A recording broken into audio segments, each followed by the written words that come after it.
Thanks, Glenn. Thank you, and thanks for wearing the almost exact same shirt. Clearly, we're fashion aligned. Thank you very much for coming. Good morning. Transparency is the topic, and to start out transparency, I just want to be really transparent about you, because every talk is always about the audience. So one of you is a passionate hand letterer. One person believes in Bauhaus and one in Bikram yoga. One person has been to Thailand recently. One used to work for a bank. One would like to switch jobs to do something more interdisciplinary. One is an ex-colleague of mine and one is a current colleague of mine.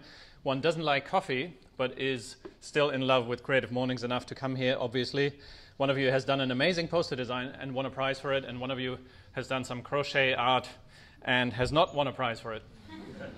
At least not that I could find out. Because why is that? Because you're all incredibly transparent, and I was able to look all of that up on the web. But the same way it goes back to me. Obviously, you can find out almost everything about me, at least in professional terms, what I've done, and sort of decide whether or not you wanted to come here this morning by just quickly Googling me. Before I talk about transparency, I just want to acknowledge and be transparent about my colleagues who have contributed to this talk. So it's not just me talking here, but it's also these amazing senior thinkers and very lovely colleagues of mine. So Chris Hayward, Ariel Bright, Andy Pallane, Tara van Amerongen, Anthony Stonehouse, and Rose Matthews have all sort of sat down with me, and we've had really extensive chats about transparency, and they've fed in and shaped my talk as much as I've sort of created my own. This is for the people who are really in a hurry. So people who want to go back to work in about 5 minutes, just read up on this and you can tweet about it. So my talk is transparency on the rise in general. Yes, here are some examples. Is that a good thing? Well, that depends, as always. Is it on the rise in design? Yes, and here are some examples, including our own work. And is that a good thing? And absolutely yes. But my point is that transparency doesn't just develop organically, so you need to make a discrete effort to design your own transparency. So my statement is design for transparency and be conscious of what you're doing with it. And now anyone who's really in a hurry can leave now. I'll talk about brands, products, and services. And nowadays we can probably assume and agree that many of these things sort of are very interwoven, and brands become the product experience and become the service, and sometimes you could argue that a product in itself is just a touch point for a service. And how they use transparency is very interesting. So I'll point out a few examples here. One is, this is the campaign for Google's new phone called Pixel. And when they came out with this campaign, as you see there on the left-hand side, if you're close enough, you can see they just put up these frames around Sydney. And they just said, like, October 5, something's going to happen. And what they're saying, and I don't know if the creators really intended to say that, but what I saw in it was the phone doesn't matter. The phone, the hardware, the product doesn't really matter.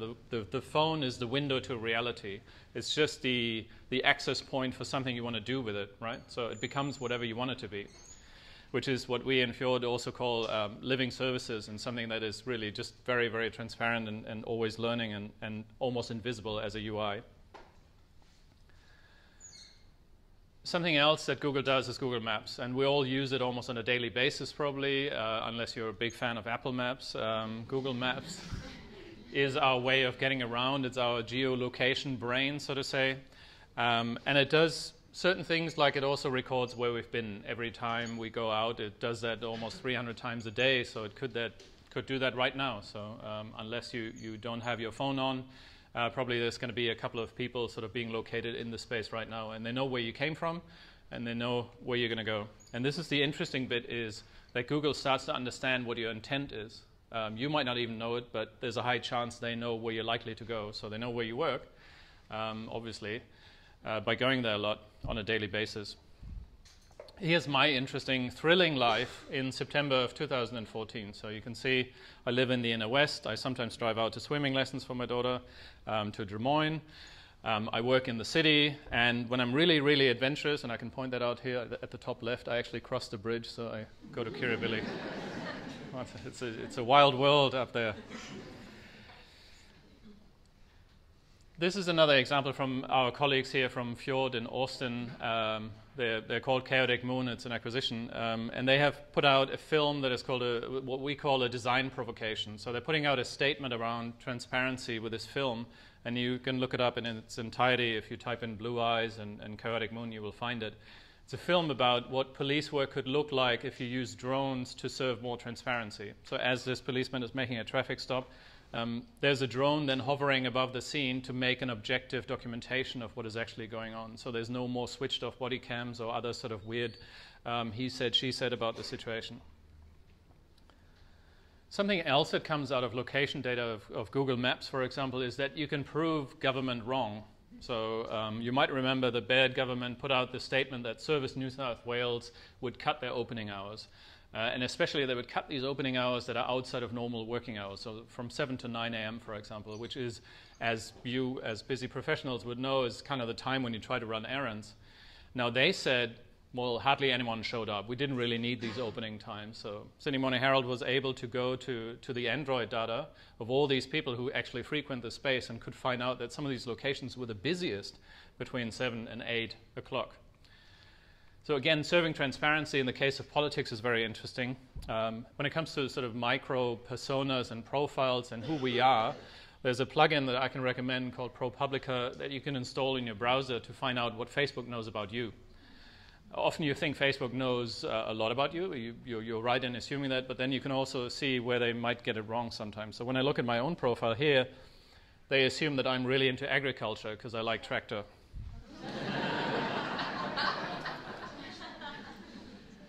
So unless that's what Flynn is about to do next, buy a farm and sort of buy a tractor, there's still some ambiguity and sort of misunderstanding in the data there.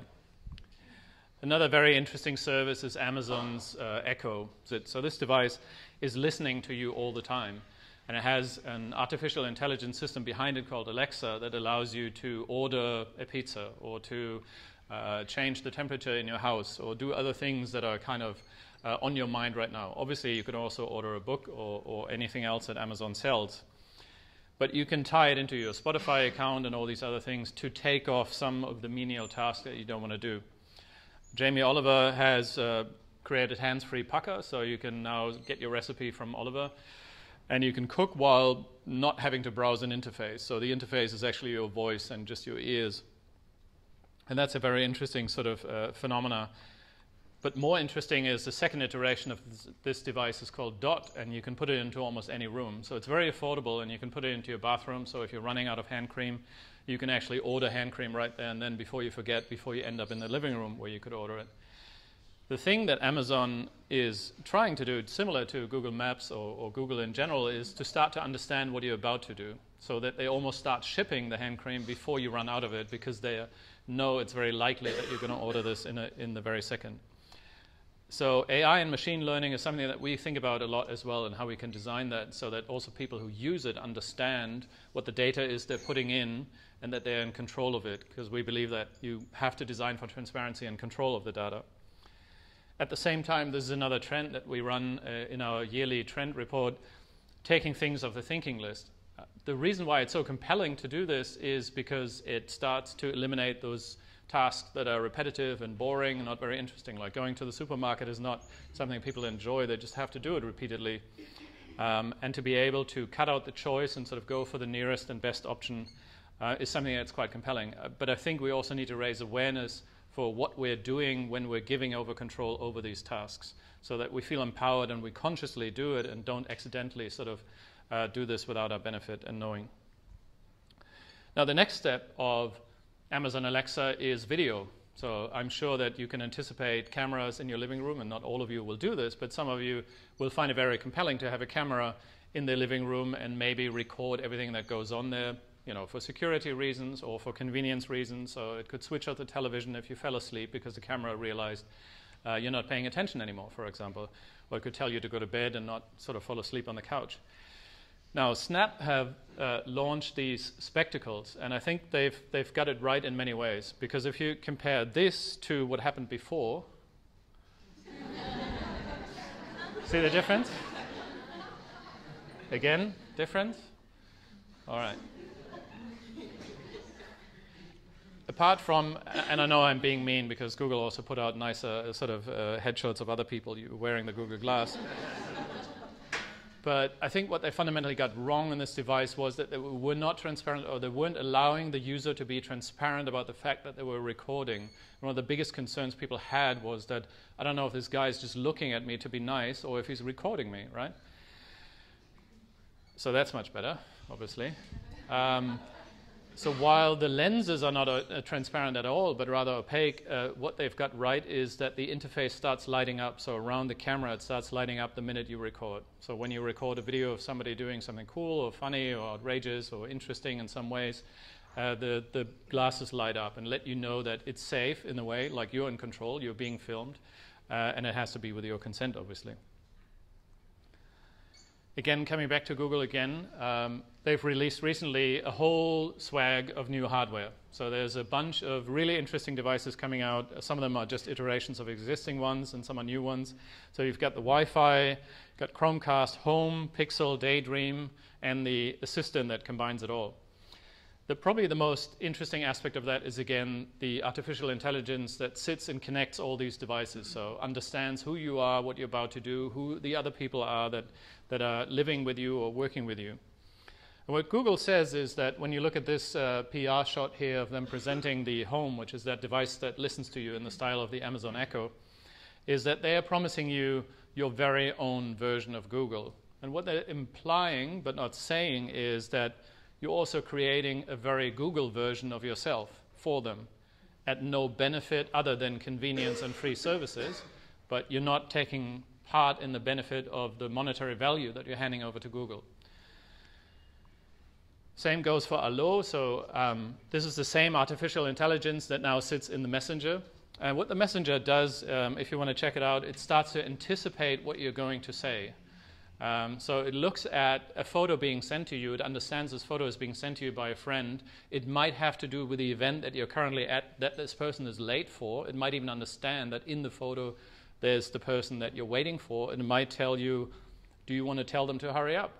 Right? Because that's the only logical conclusion is that, come on, hurry up, we're having a good time.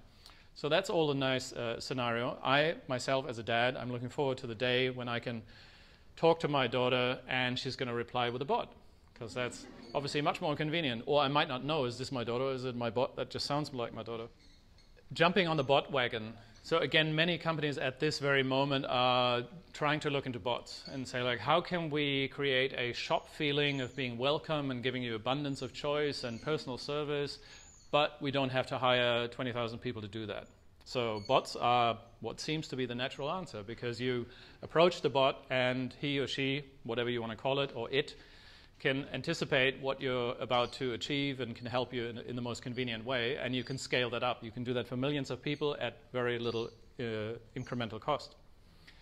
What it also does, and we're looking into this now as well, is that the minute you get stuck in a bot, meaning you don't understand or the bot doesn't understand what you're about to do, it switches to a human.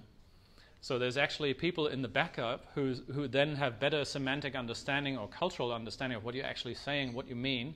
So as somebody on a panel yesterday said, I'm hitting a wall can mean I'm having an accident or I'm really tired. So whether or not the bot understands whether or not you're tired or actually in danger is very important. So you might switch to a person in this case, but the question is, do I know that I'm talking to a person now over the minute it switches back?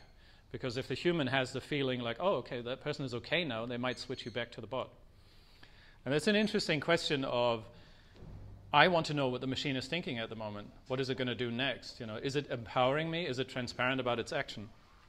And is it really telling us much? Or in this other popular case here, it's fine as long as it loves us, right? This is from her, and Joaquin Phoenix falls in love with this operating system that loves him back until he realizes she also loves 3.5 million other people at the same time.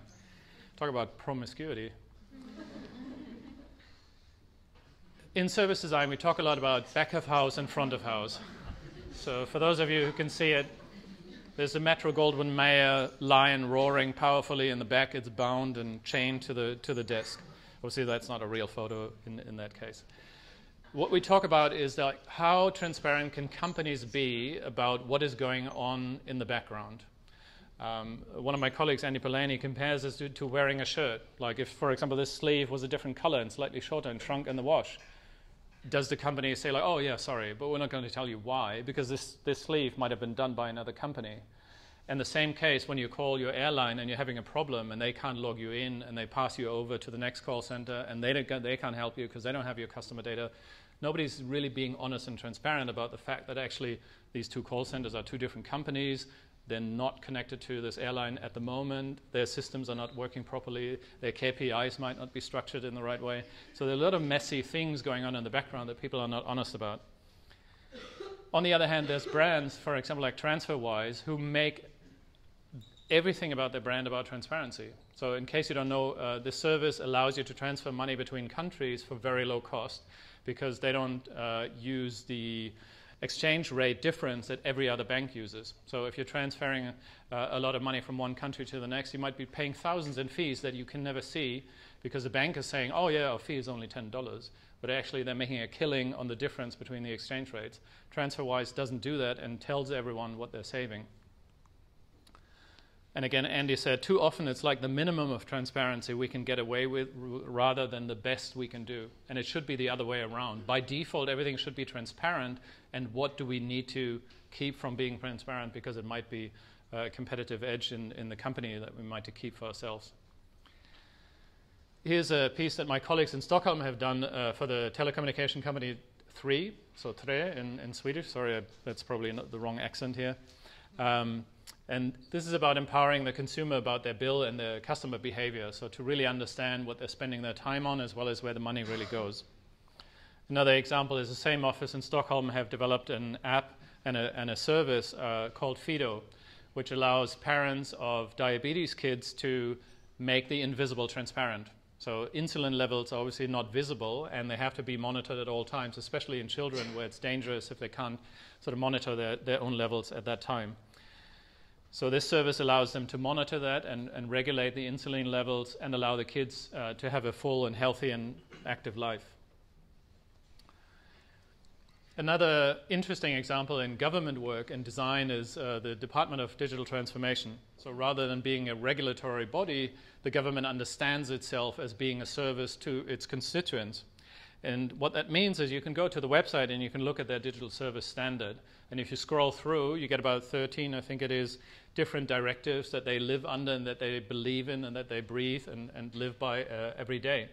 So the moment you engage with a DTO as another government body, for example, or an agency, you know exactly what you're going to get. And they're very, very strict about their transparency in that way, which is a positive.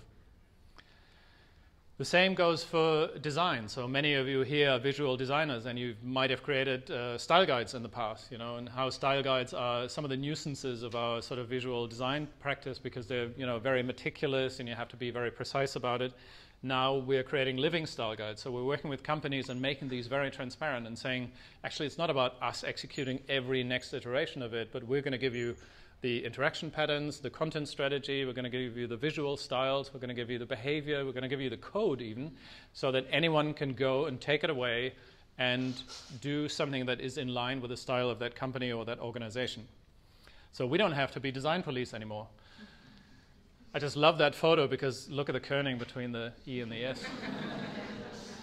It's quite ironic. It's actually Agda's Biennale from 2 years ago. It's not their fault, actually. They gave it to somebody who does like hand lettering on cars, so obviously they didn't do it themselves.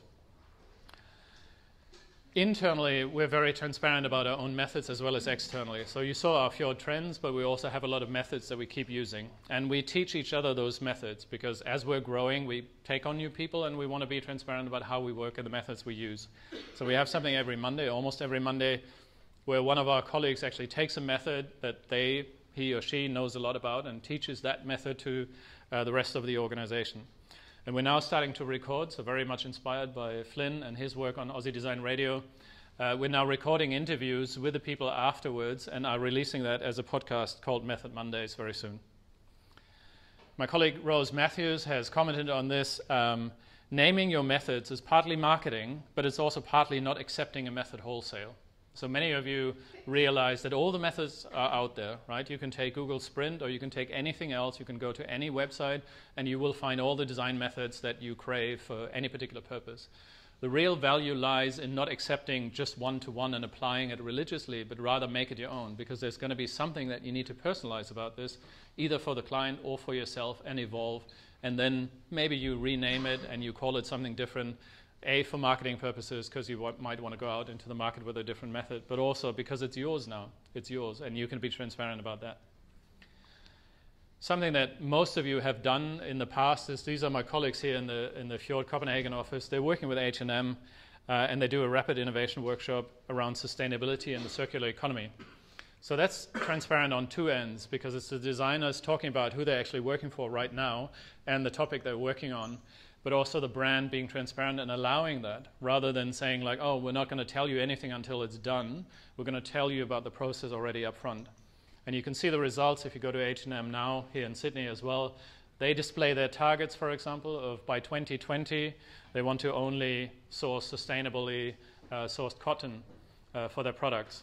So putting it out there obviously sets a huge goal for themselves, and they will be accountable for it, and people will remember what they've promised to do. This is one of my tweets here. As we're preparing for 2017 and we want to relaunch the Fjord Trends in 2017, globally we get together and do workshops on what's going to be hot next year. What can we talk about that's a new trend? And the reason why I took pictures of that is that we want to put half-baked ideas out there, because we don't believe we have the full answer. So people should see what we're actually talking about right now. So here's an example, and you can't read it from that distance probably, but it's about services via SMS. And the zero UI phenomenon, and how we can improve services on the lowest common denominator rather than the highest sort of fidelity of technology. And there's responses, and people see that we're talking about this, and we're not giving anything away because it's already out there anyway as an idea. And this will ultimately lead to a new website like this one, like the Fjord Trends 2016. There will be a 2017, and we invite everyone to sort of share their ideas and the discussion around them. Design from within is actually one of the biggest trends that we see now evolving, and companies sort of stocking up and building internal design teams and design thinking up on the board level to really take that on board and be transparent about their process of designing new products. Here's another quote from one of my colleagues, Tara, and she said, if you show them the sausage machine, they will respect the outcome. Again, it comes to the point, we don't literally use sausage machines, I can tell you that. But what we do use is we use project rooms, and we have rooms full of agile walls like this one that you see here in the video. The truth is on the wall means that the clients become part of the process. The clients see everything that is going on. They see when you're tired. They see when a good idea goes up. They see when a bad idea goes down. And they're very much part of it. Another aspect of transparency is gender balance, something that's very important to us. You saw that in the colleagues that I quoted, for example, we have an equal number of people, and we're doing pretty well in Fjord in that regard. But on a wider scale, we're part of Accenture. Accenture is very gutsy in the way that they put out these statistics here of saying, actually, we're hiring about 38%, I think it is, of our new hires are females, but only, I think, 28% are in the executive range. Meaning we're failing in the sense of bringing female executives in from the new hires. And it hasn't gotten any better. So if you look at that, that's like for 4 years, it's stayed the same number. And being transparent about that obviously means that we're more accountable and vulnerable to a certain extent, but we need to do better. This here is a very big map of all of my colleagues. And the reason why I'm showing you that is that there's a lot of relationships in our network of colleagues. And this is something that's accessible to anyone in Fjord here in Australia and New Zealand, is that you can see all the relationships in terms of career mentoring. Everyone, you know, in traditional agencies, you might have one top creative, and that person, he or she, is then sort of leading everyone, and everyone is going up to that person for some decision making. So here you can see how networked we are, that everyone has different career mentoring and help and guidance from different practice aspects, and we're very transparent about that. Second to last, this is my own transparency. So there's often you have a feeling when you work together with others, you don't quite know what their agenda really is. You know what their job title is, but you don't quite know what are the main motivating factors of that person. What is this person striving to do in their career and their creative practice? Now, we have a system where we allow anyone who's a colleague of mine to read up on my own priorities. So my own priorities are building a creative tech practice, unifying one creative team, including other disciplines, reviving creative marketing offering, and evolving the creative formats and methods that we use. And what that means is that anyone can see what I'm really all about, at least for this year, and what time frame I've set myself. And if they say, like, why isn't he doing more about this? And I can say, well, it's actually a very interesting topic, and I would love to work on it, but there's only so many hours in the day, and these are my 4 priorities. So people can take that as still they would love me to do something else, but this is what I've chosen to do for myself. And lastly, this is something we're developing at the moment in our creative tech practice, which is a visualization of a strengths finder. So you might know there's an organization called Gallup that does strength finding methods, and they tell you afterwards, not your weaknesses, but where your core strengths are.